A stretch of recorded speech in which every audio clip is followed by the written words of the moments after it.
Now, this one is about Richard Wolff. I don't know if you guys are familiar with Richard Wolff's economic update, but this is one, I guess you could say, series that I do make an effort to watch every week because I like to get my economic news from Richard Wolff.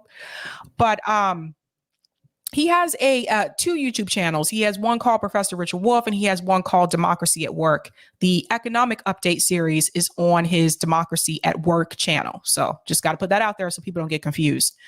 There's two parts in this I want to play. Now, the first part is where Richard Wolff is discussing why we really have inflation right now.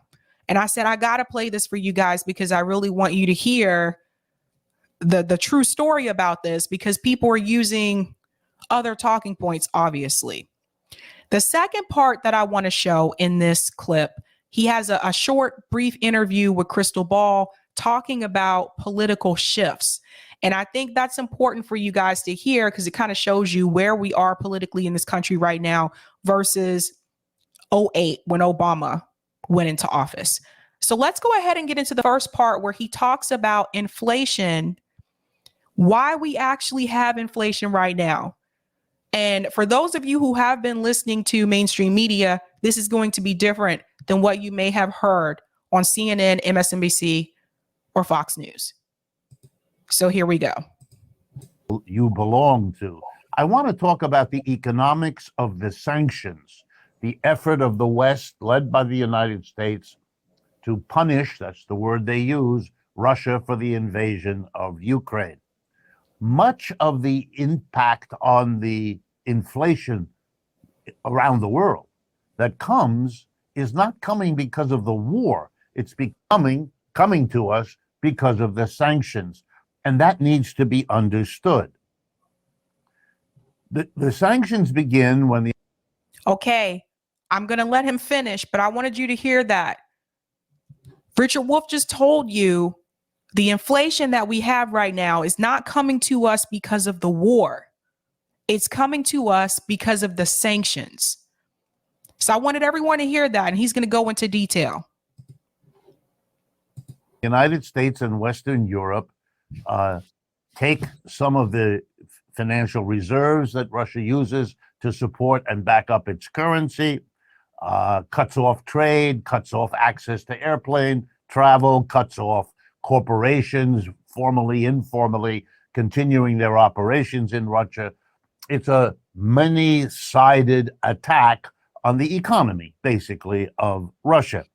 And this is having consequences, and it's important to understand what they are and why they're there as you think about this war as it continues. And I'm going to give you an example you may not know, just to show you the complexity of this sanction warfare and its consequences. Early on, right after the invasion, the United States, Western Europe begins cutting off access to its airports for Russian airlines. Okay. Predictably, because the Russians said so, there were countermeasures. And one of them involved the Russians not allowing airplanes sitting on runways and sitting in parking lots in Russian airports to leave. Well, those are airlines that the Western companies who own those airlines or who lease them have come to depend on. Those planes have to move if they're going to be used around the world. They can't move. The Russians won't let them. It's a counter sanction. Well, so something to keep in mind, those planes do, like he said, those planes have to move around the world. So if the planes can't move, that doesn't just affect Russia. That's going to affect all of us. So it kind of backfired in a way. What happens then, just so you get it, is that the airline companies, being damaged by these programs of sanctions on all manner of levels, turn to their insurance companies and say, hey, we pay you an insurance policy to help us, to compensate us for our losses if anything happens to interfere in air traffic. Now there's a big struggle going on between the airlines and the insurers, But the insurers know that sooner or later they're going to have to fork up huge amounts of money because of all the air traffic that isn't happening and causing vast losses to the airlines. That means insurance companies are going to be out of money. And guess what they are? Highly concentrated industry. And if they're losing money in one area, they're raising it in another. That is, rates everywhere are going up, which means every other business that insures itself, which is most businesses, are going to pay higher rates. And you know how they cover themselves when that happens? They Here it comes. raise the prices of what they charge, which is why we have an inflation. Could you imagine being in Professor Wolff's class? I like the way he explains economics. He really breaks it down and he always uses examples. That's why I like watching his economic update. Just something to note. It's the sanctions, not the warfare, that is the problem here. And I could go on and talk about how the airline companies and the insurers talk about supply chain disruptions. That's a vague, abstract term. The reality are the consequences of the sanction game. And that's what we need to understand. And here's what. Okay, so that's another one that's debunked. Because some people are saying, oh, it's because of the war. Some people are saying, this is mainly mainstream media, by the way. Some people are also saying, oh, it's a supply chain issue. But he just told you, even when it comes to the supply chain, that's still not the root cause. The root cause are the sanctions. One more. When a sanction is imposed, it means you can't do normal business. That's the whole point of the sanction. So normal business is what every business organizes to have the best profit possible. If suddenly they can't move because airline traffic has stopped, or they can't move because money can't move around the world, they have to go to a second best, something that's less profitable. And how do they offset the damage to their profits of having to react? They raise their prices. There's another inflation. And lest you think this is temporary, worry this way. Everybody who's adjusting, every business that adjusts to traffic, to sanctions, has to ask itself, how much money am I going to spend to reroute my activity this way, that way, to go to this provider rather than that one, to cut off my dependence on a Russian intermediary? I don't want to spend a lot of money to adjust. Why? Because I don't know how long these sanctions are going to last. And I don't.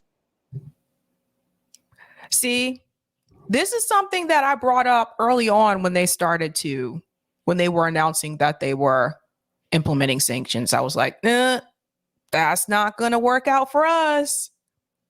I have to go back and find that video, that episode. I forget which one that was. This is why it's good to listen to Professor Wolff. Want to spend a ton of money and discover 3 weeks later that it was for nothing. And I'm going back to what we did before. So the very uncertainty of the war means the sanction regime is unknowable, and businesses are hesitating to spend the money to fix it. And therefore the price increase becomes the more attractive way to try to keep your profits. Has anybody that you've listened to recently explained it to you like that? I haven't seen anyone break it down like that. That's why I like to listen to Professor Richard Wolff. Now, that's the first part of this clip that I wanted you to hear about the sanctions, about inflation. Now, I do want to go into the second part of this video as well. This is where he has the discussion with Krystal about political shift. I thought this was a really interesting discussion, and I'll chime in here and there. So here we go. Good. I want to, in a way, pick your brain for our audience. You've been watching closely, literally every day, a shift in the politics of this country to the right, however you variously express it. And I want to ask you, A, whether you agree, whether there has been this shift, but more interesting, I'm more interested in how you feel about it, how you understand it, where you think it comes from, and where it goes. Well, where it goes, I think, is anyone's. So what he's asking here, the shift that seems to be happening to the right, although I would argue this is more of a class shift. It's more like people paying attention to class issues versus necessarily moving to the right per se. But he's asking about this shift that seems to be happening where people seem to be moving further to the right instead of further to the left. When I talk about left here, I do want to say to people who are new, I'm not referring to the Democratic Party. The Democratic Party is not left. When I say left, I'm referring to progressive movement, socialist left, whereas liberalism or neoliberalism is not left. I just want to make that clear if you're new, like watching me for the first time. So that's what he's asking her about. And I want you to hear her response. Yes. Do I think that the politics, especially of the elite political class that runs the country, have consistently moved to the right? Yes. And I think it only makes sense since we're basically in this era of sort of a shared economic vision of neoliberalism. So she says two things here, just a second, about the elite class. How you understand it, where you think it comes from, and where it goes. Well, where it goes, I think, is anyone's guess. Do I think that the politics, especially of the elite political class that runs the country, have consistently moved to the right? Yes. And I think. Okay, that part right there. She said the elite political class that runs the country has moved to the right. I would actually argue, and I get where she's coming from with that, but I would actually argue when I think of people that are elite, billionaires, millionaires, and we talked about this earlier on RBN, that at the end of the day, for people who are in that class, it really doesn't matter if they're on the right or the left. They're rich. They're going to get what they want regardless. And I think that, again, this goes back to a class issue. Rich people are going to get what they want because they have the economic means to do so. If someone is rich and they're arrested, they're more likely to get off, right? They're more likely to be able to hire the best attorney. They're more likely to have contacts, connections, people that they can network with to get them a less of a charge, even if they're going to be charged with anything regardless. So that's what something I would argue. It's more that people who are in that class, those rich people, it doesn't matter. They can switch from left to right to in the middle to up in the clouds at any point. Because the system that we have in this country that's in place, it serves the rich. It protects the rich. I said the reach. I told you I'm losing consonants in my words. It serves and protects the rich. The policing system serves and protects the rich. All of the systems that we have in this country work out pretty well for the most part for people who are wealthy. It's people who are working class, people who are poor. Let's throw in middle class too, actually. All things considering today. Middle class, poor, working class, those are the people that the systems in this country, for the most part, don't work out for.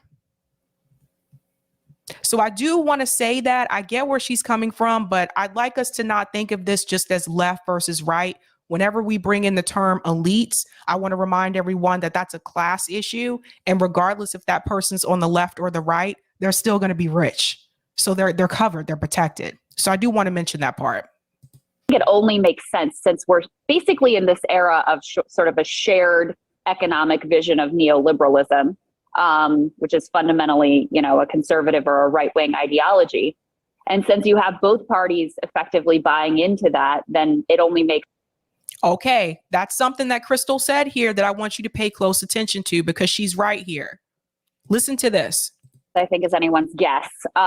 Do I think that the politics, especially of the elite political class that runs the country, have consistently moved to the right? Yes. And I think it only makes sense since we're basically in this era of sort of a shared economic vision of neoliberalism, which is fundamentally, a conservative or a right-wing ideology. And since you have both parties effectively buying into that, then... And this is the point that we keep trying to tell you on RBN. When you look at neoliberalism, like Krystal just told you, you have both parties buying into that, the Republican Party and the Democratic Party. And this is why I continue to tell people that you need to go outside of the two-party system, because they're both, it's two wings of the same bird, right? So you have one party that says they're right wing, but the Democratic Party is still like center right wing. Neither one of them are moving to the left. This is why groups like the Squad, the Progressives, we could argue about the Squad recently with their performances, but this is why a Bernie Sanders movement, progressives, leftists, socialists, whatever you want to call yourself today, anything left of that neoliberalism. This is why the Republican Party and the Democratic Party considers it to be a threat. This is exactly why Republicans are against progressive policies and the corporate Democrats in DC are against progressive policies, because neither one of them are actually left. They're both technically on the right. One just happens to be a little bit more left-leaning when it comes to social issues. But when it comes to corporations, when it comes to donors, when it comes to Wall Street, when it comes to money that is not for the people, both parties serve corporate interest. And that's why they don't pass any type of legislation, for the most part, that doesn't have some type of corporate interest attached to it. That's why. Krystal just let you know what we've been saying for a long time. Both parties are neoliberal. Both of them. It only makes sense that, the only shift occurs consistently to the right. You have Democrats basically trying to be like the Republicans on economics ever since the Clinton era and probably before. In terms of the population, I think it's really mixed. And you see this not just in the US, but you see it around the world. There's clearly a rejection of this quote unquote free market obsession, where rather than having any sort of values or principles or commitment to humanity governing your society, you outsource everything to the markets. And what that ends up meaning, of course, in practice, is that the rich get richer and richer and everybody else is effectively left behind. She's right. And I refer to that as capitalism. This is why I'm a socialist, because there's no limit. There's no limit. If we had a limit on capitalism in this country, or if we had guardrails on capitalism, people in Southern California wouldn't have to pay $7, $8 for a gallon of gas. I told you guys my words all over the place tonight. For a gallon of gas. There's just no control. Companies can do whatever they want. And it's true. The system that we live in right now, the rich get richer and richer, and people who are poor get more and more poor. That's capitalism, though. And sometimes when I hear people have these talking points about this subject, particularly on mainstream media, they don't want to say that word. They don't want to say, oh my God, the prices are high. People just keep getting rich and rich. People who are poor are really struggling. What are we going to do about healthcare in this country? What are we going to do about the education system? And it all can be summed up with one word, which is capitalism, but you won't hear them mention it. You won't hear them mention this on CNN or Fox News, that the problem is capitalism. They don't want them to say that to people. They really don't. But that's what it is. That's the problem. So when people come to me and they say, oh, well, you can just put like guardrails on capitalism. You can't. We've been living this for what? How many years? Let's go back in. And so we see around the world this complete rejection of that paradigm. And in some places that leads to, figures like Donald Trump, figures like Jair Bolsonaro, figures like, events like Brexit. You see this sort of quote unquote populist, right? Although I would dispute the idea that they're really populist, the rise of that energy. But you also see a countervailing force on the left. But the reason why you had people vote for someone like Trump is because he ran on class issues, at least in 2016. He focused on class issues. That was his appeal to some people. Now, yes, there are those ones that they're Republican and they'll always vote Republican regardless who the candidate is. I know people like that. I know people like that on the Democrat side too. But there were also the people that voted for Obama twice and then turned around and voted for Trump. So I think there's something to be said there for those groups of people. So he was talking about class issues. He talked about draining the swamp. He talked about the corruption. That was the appeal to Trump. Why was you had such a strong appeal to Bernie Sanders as well? What did Bernie Sanders talk about when he ran in 2016? He talked about corruption a lot, which made sense for his campaign during that time because he was going against Hillary Clinton in the primary. And then also, if he would have won, he would have been going against Trump as well. And Trump is rich.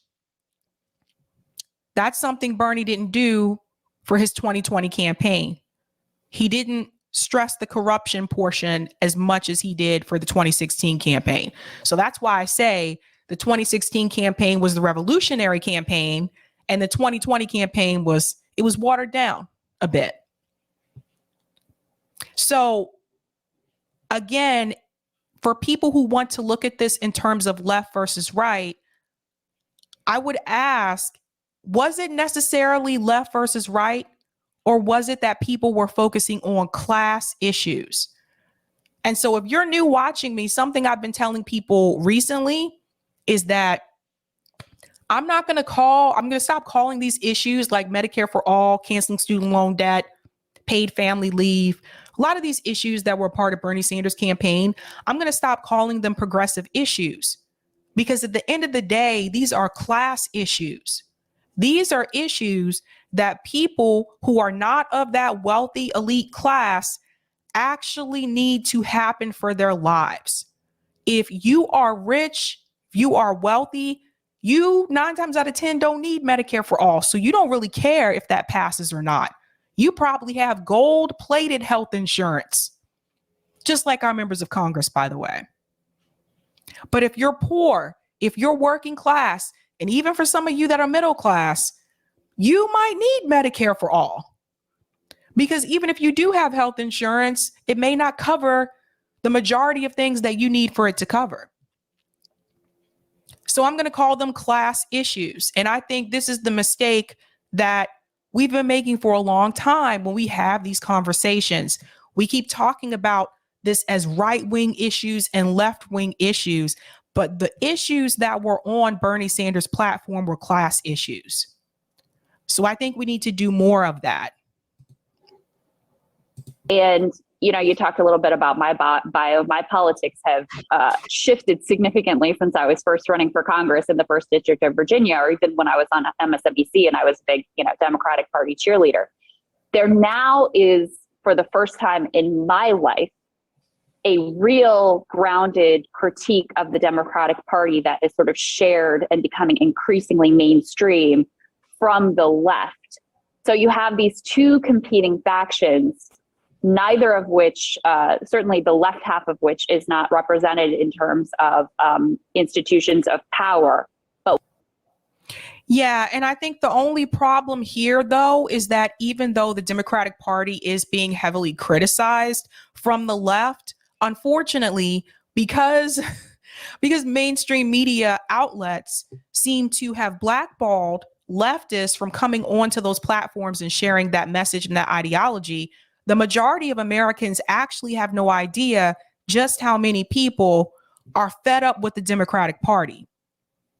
That's the problem. You'll watch them every day. They will constantly make excuses for Joe Biden. I'm sick of it.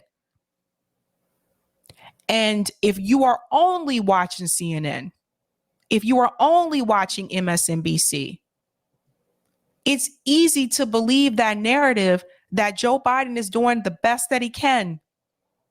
It's easy to believe the percentages that they show you about his approval rating. And I told you, I would argue it's lower than what they say it is. That's the problem. Even though there is this large criticism of the Democratic Party from the left, the majority of Americans are not getting the opportunity to hear it because mainstream media is not allowing that narrative to come onto their platforms. That's a big problem. So in order to tackle this, there's two things that need to be done. And I've mentioned the first one multiple times. You have to get money out of politics. It's a big problem. And I say that because some of the same corporations that donate to politicians are also shareholders in mainstream media with networks like CNN, with networks like MSNBC and Fox News. The second problem, it's the media. The media, I think, was the biggest killer of Bernie Sanders' campaigns. The media. But what can you do when the censorship is so strong with independent media?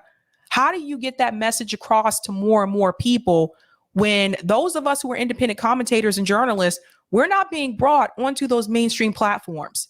And at the same time, the platforms that we are on, we have to try to twist and bend our way like a pretzel around an algorithm that can change next week. And they still censor our content as well. Getting information out to the masses about what is really going on and how these politicians that we have are controlled, how the mainstream media is not giving you the whole story. Getting that narrative out to the masses is probably one of the most challenging things about doing this. I'm just going to be honest with you. It's a big problem. Big problem. Let's go back in. Which is growing in strength and acceptance among a broad part of the public. That's kind of how I see things. Wow. Okay, following right on that, how do you assess, and it's really your vision that I'm after here, the so-called culture wars that we're having, whether it's around guns or abortion or all those kinds of issues. What relationship, if any, do you see between wars over culture and the old traditional class struggle between rich and poor, between employer and employee and all of that? Well, I am of the opinion that there is no war but class war. So I see these things all tying in, and it's too easy to say that culture war issues, like you just mentioned, gun rights or abortion or white supremacy, that these are distractions. What I think they are instead is they mask these deeper issues of class and of economics and of distribution. So to explain what I mean, I just recently looked. Okay, so let's chime in here for just a second, because I do want to mention something here, because I think people might take this the wrong way. In reference to the culture wars, I think what she's getting at is that you're not looking at the deeper issue. She's going to bring up the topic about abortion, and I'm going to mention something here in reference to that as well. Abortion, yes, is an important issue. Am I pro-choice? 100%. Here's the problem. Let's say that they do not overturn Roe v. Wade, which hopefully they will, but I don't know. These people are crazy, right? The problem with just focusing on the abortion aspect and not focusing on the class consciousness when it comes to abortion is that even people who are poor and working class, even if they live in a state and they can get an abortion there, the problem is people who don't have the economic means to do so will still struggle to have that access to abortion. It's a problem right now. People who are wealthy Regardless if abortion is overturned or not, they'll still be able to get an abortion. Just like they could 50, 60, 70 years ago. Because wealthy people always find other ways to get it done. They're more connected. If they have to leave the country and get it done in another country, they have the economic means to do so, to be able to get that done. People who are poor and working class, they can't. And for people who say, well, why don't they just go to another state? Not everyone can do that. If you're relying on your health insurance to pay for it for you, good luck. Some health insurance companies don't cover it. So then what? So I think that's the point that she's trying to make here. And I do want people to understand that, because sometimes when people come in and they say, don't look at culture wars, we don't need to pay attention to that, it can be taken the wrong way. But I do think there's a part here where she actually breaks that down and explains, like, you still have to look at the economic impact as well. So listen to this. To this with regards to the abortion debate and the imminent end of Roe versus Wade, which I think is really important, because I think women should have control over their lives, over their bodies, over their autonomy, over when and how to start a family. But the reason why that debate sort of masks what's really going on is, even if pro-choice advocates like myself get what they want, the idea that having, ready access to abortion is going to actually give women autonomy is just not true. And in fact, because we don't have the economic structures in place to support women and have the full range of choices available to them from an institutional and societal perspective. In fact, something like 74% of women who get abortions are poor. So, did you hear that? That's why I was telling people when we had the panel a couple weeks ago, the women that are going to be affected by this overturn is going to be predominantly women who are poor and working class. Class is the underlying factor here. And, the surface level debate over whether or not you can get an abortion is really masking the deeper problems that are leading women to make that choice to start with. But abortion is basically split sort of 50-50 down the middle. So it's this great wedge, divisive culture war issue. It's very easy to have an opinionated take on it. It's extremely emotional and raw and sensitive. And it serves the interests of the status quo, because if you were having debate about wages, about unions, about democracy in the workplace, something you talk about, well, those are issues that are like 80-20 and they don't benefit the status quo. So we have 1 second. One thing I want to add in here. I'm sorry, I went too far. Right about here. One thing I want to add into in reference to abortion and the overall issue. Abortion is also healthcare. So if we don't have Medicare for all in this country, if everyone does not have healthcare, and you're one of those people where you need to get an abortion and you don't have it, what do? So I want people to remember that abortion is still tied to healthcare. So that's still a healthcare issue as well as a class issue. And Krystal's mentioning all this, and this is important for people to know. And I want to remind you as well, no shade on Krystal, but she's a part of that class where she won't be affected. The majority of women that will be affected by this are people who are low income, working class, poor, and women of color. She doesn't fall into any of those categories, so she won't be affected. Just something to note. Now we're going to go into the wage issue. What's really going on is, even if pro-choice advocates like myself get what they want, the idea that having, ready access to abortion is going to actually give women autonomy is just not true. And in fact, because we don't have the economic structures in place to support women and have the full range of choices available to them from an institutional and societal perspective. In fact, something like 74% of women who get abortions are poor. So class is the underlying factor here. And, the surface level debate over whether or not you can get an abortion is really masking the deeper problems that are leading women to make that choice to start with. But, abortion is basically split sort of 50-50 down the middle. So it's this great wedge, divisive culture war issue. It's very easy to have a opinionated take on it. It's extremely emotional and raw and sensitive.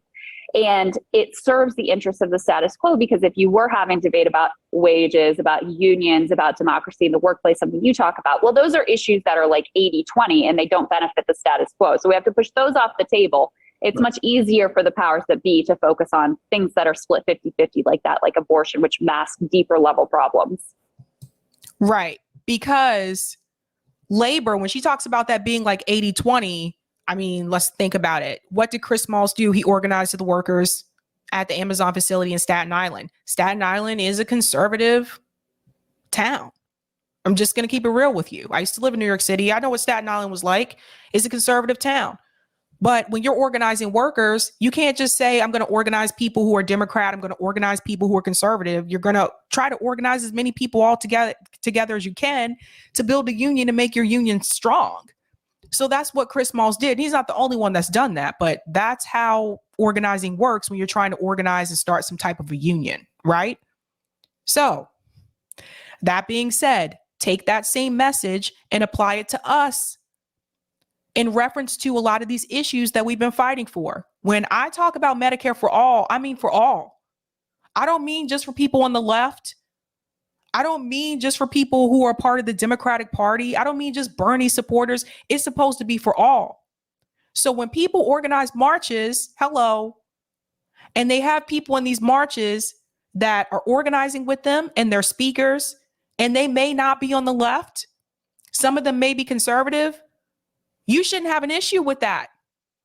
None of you should have an issue with it. Yeah, people did last year, but none of you should have an issue with it because it's supposed to be for all. It's a class issue. And I will keep saying that until it resonates with more people. These are class issues. What has happened is that we have allowed the Democratic Party to co-opt the progressive message and the progressive strategy.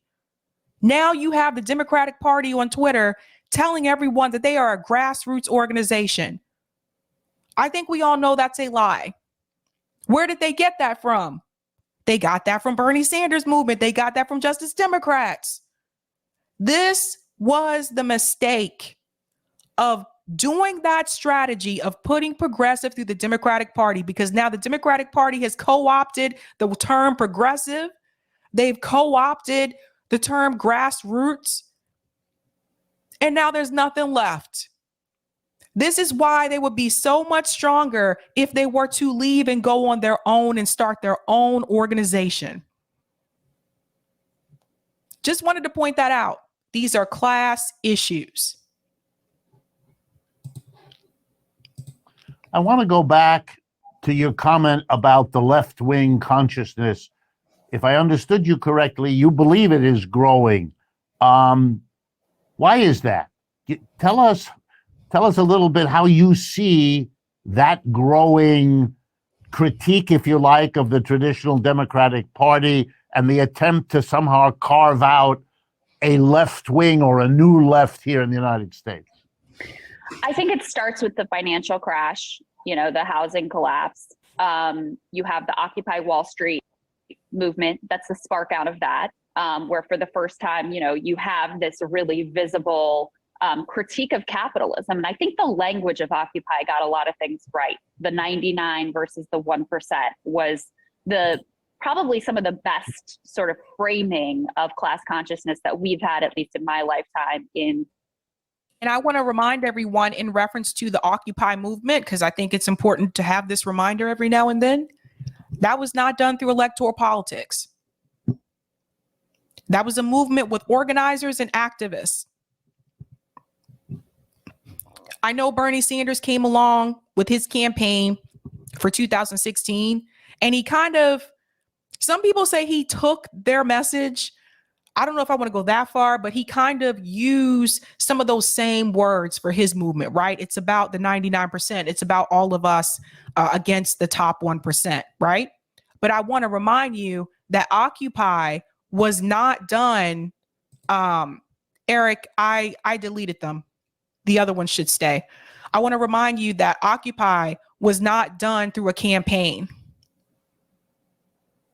That's important to note, right? The US. Directly out of Occupy, you end up with the Bernie Sanders political movement. I mean, right out of that, some of the same organizers, they organize people for Bernie. They sort of, recruit him into the race. And this was the problem. And it's something I didn't see back then. Look, I was excited about Bernie too. It was something I did not see back then. But this was the problem. The Occupy movement, and I know Obama cracked down on them. And of course, Obama, the dream killer of anything, any type of progress that we try to have in this country. Of course, he would come in. But one thing I do want to mention, looking back on things, I don't think that should have happened.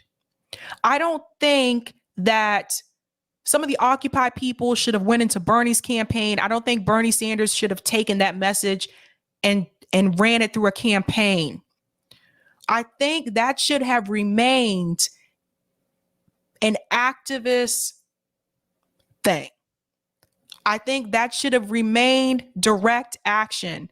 And I think we should have continued it in some way, shape, or form. Like, yes, Obama came in, but maybe we could have started it up again later on, if that makes sense.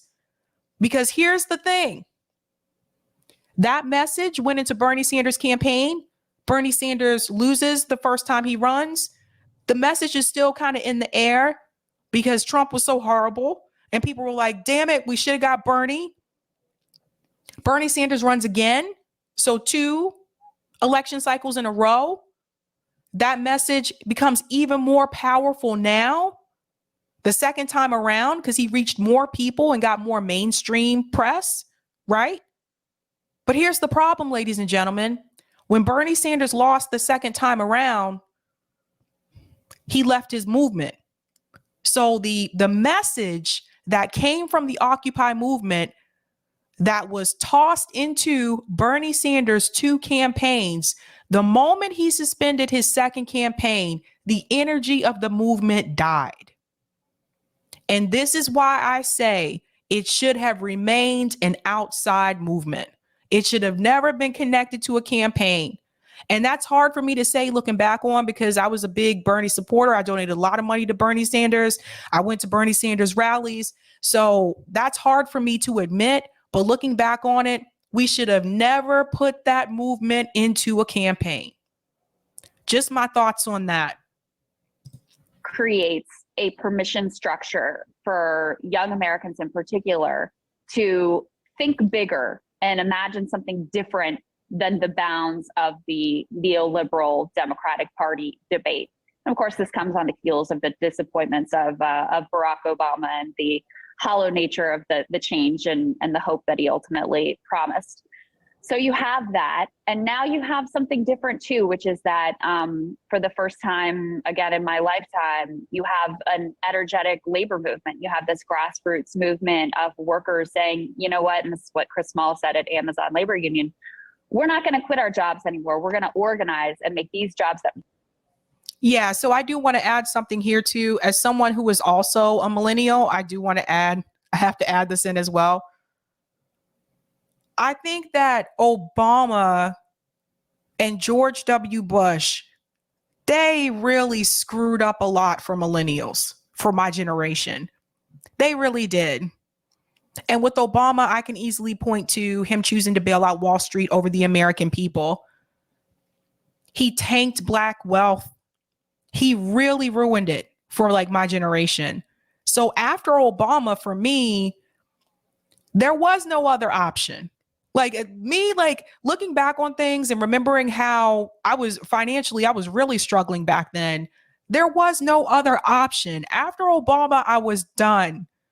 That's when I started to become more and more, I don't know if I want to say radical, but I started to move further and further left because I saw here we had a Black president, which they told us to put in that they praised so much.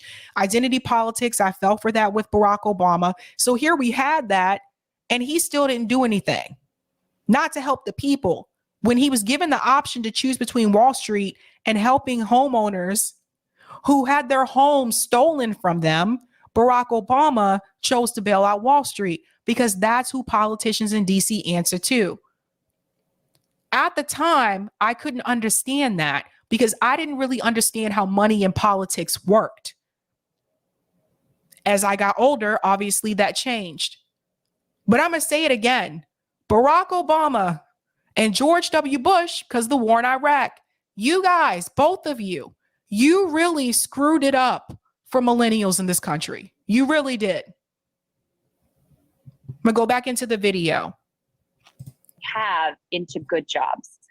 So I think all of those things, the awareness of coming out of the financial crash, the anger coming out of the financial crash, the fact that the millennial generation is the first generation that's going to do worse than their parents, that's meeting every milestone later than their parents, the actualization of that through the Bernie Sanders movement and giving people sort of a space and a way to come together and a common framing and a common agenda. I think that has led to, a massively increased left awareness and class awareness. Now, currently, there's a lot. So here's the thing. I think this is where we differ. I notice she separates left and class. She mentions left awareness and class awareness. And this is something I used to do too. Until one day I started to realize after talking to people who are conservative that agreed with me that everybody should have health care in this country. That was the big one, by the way. In reference to Bernie Sanders' policies, when it came to health care, when I talked to people who were on the right, that seemed to be the big one that they agreed with. Didn't necessarily agree with me on all the other ones. But I think we need to stop doing this. I want to stop separating left and class. Because class, that's universal. Class is not separated by party. So I think this is something, again, that happened once Occupy's message went through Bernie Sanders campaigns. All of a sudden, that we are the 99%, which was through direct action. All of a sudden, it was we are the 99% on the left. It was through a campaign.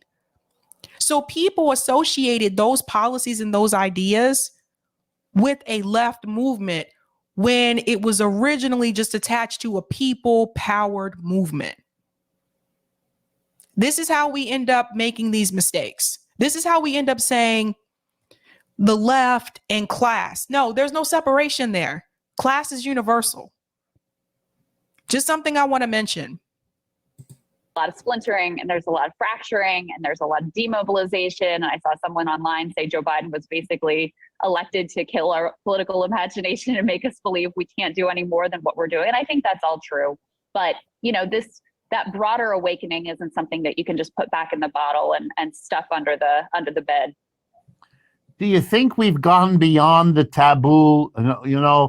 I'm older than you. I lived my life here in the United States through the whole Cold War, everything. The taboo that you can't speak critically of capitalism, you can't say capitalism most of the time. If you do, you have to bow down and celebrate it. You can't attack it. You can't talk about its weaknesses. Are we out of that box? Have we grown up enough to be able to talk about it? Or are we still stuck in that frozen period? I think it is very generational, isn't it? So I think young Americans are very comfortable talking about critiquing capitalism. I'm 40 years old. I'm basically like the oldest millennial that you can be. And I basically feel like people my age and younger. So this is something that we've mentioned a lot over at RBN as well.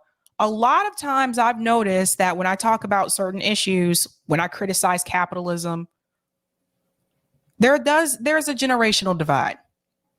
Even when I talk about defund the police, and those of you who've been with me like back then when Garland Nixon came on, he talked about defund the police, and then he came back on and him and Nick kind of had a discussion about defunding the police. And we talked about the fact that there seems to be a generational divide. And I can see it. You're right. So like people like me, people were Gen Z, my students were Gen Z. They were more willing to embrace socialism. I was more willing to embrace socialism once I deprogrammed my mind because for years I had been taught that socialism was like this evil boogeyman or something like that. But I noticed when I talk to my parents' generation, they seem to be hesitant to do so. They seem to think that,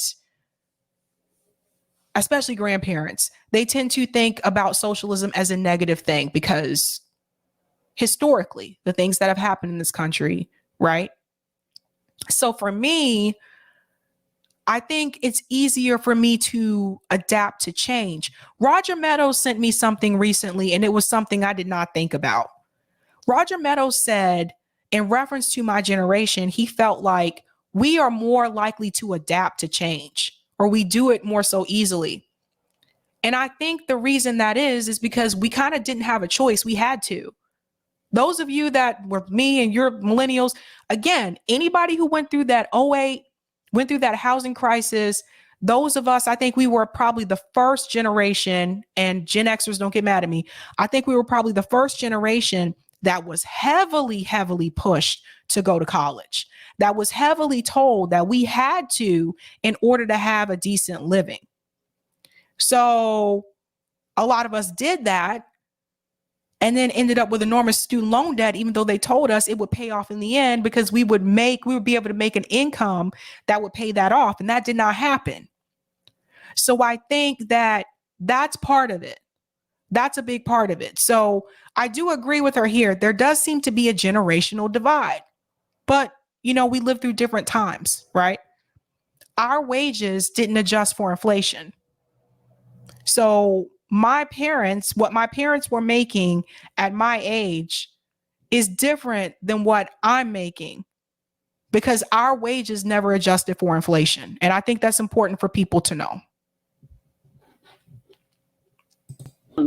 We didn't grow up with that same Cold War sensibility. So that wasn't as much a part of our cultural upbringing. And we've also, my age cohort, we were coming of age during the housing crash. All the promises of, you just work hard and you go to college, you rack up all this debt, but it's going to be fine. It's going to be worth it on the other side. We see the way that was a lie, and that our futures were basically sold out by, politicians before us. So I think among people my age and younger, there's a lot of comfort with it. Older generations, it's funny because they'll walk right up to the edge. They'll talk about, corporate greed and the corruption, and those are all things that are safe to say. But to go that extra step further and say, the problem is capitalism, then it's, this is scary. Yeah. This is social. What are you talking about? Yeah. So I think the sentiment and the awareness that something is deeply broken and rotten and hollow at the core of our society is there. But among older generations, I think there's still a lot of discomfort of naming the problem as capitalism itself. Right. And also, too, they're more likely to say, and this is not to, again, harp on you guys who are older generation, but usually when you hear people say, pull yourself up by the bootstraps, who does that come from? That doesn't come from my generation for the most part, right? So there's that element to it, too. But I did want you guys to hear that conversation because I thought that was interesting. And it kind of reminds me of something I've been saying before, is like there seems to be like this separation of class and different political parties, when at the end of the day, no, there's no separation. You can be poor and be a Republican. You can be poor and be a Democrat. You can be poor and not have a political party that you're attached to at all. But there is no separation. But I think where that came in was, again, that movement was attached to a campaign that ran through the Democratic Party, even though Bernie Sanders is an independent. That's why you can't mix the two. That's why if you organize on the outside, keep it that way. Don't let Democrats get a hold of your direct action, because then it's seen as like, oh, this is a Democrat thing. So that's a big part of it.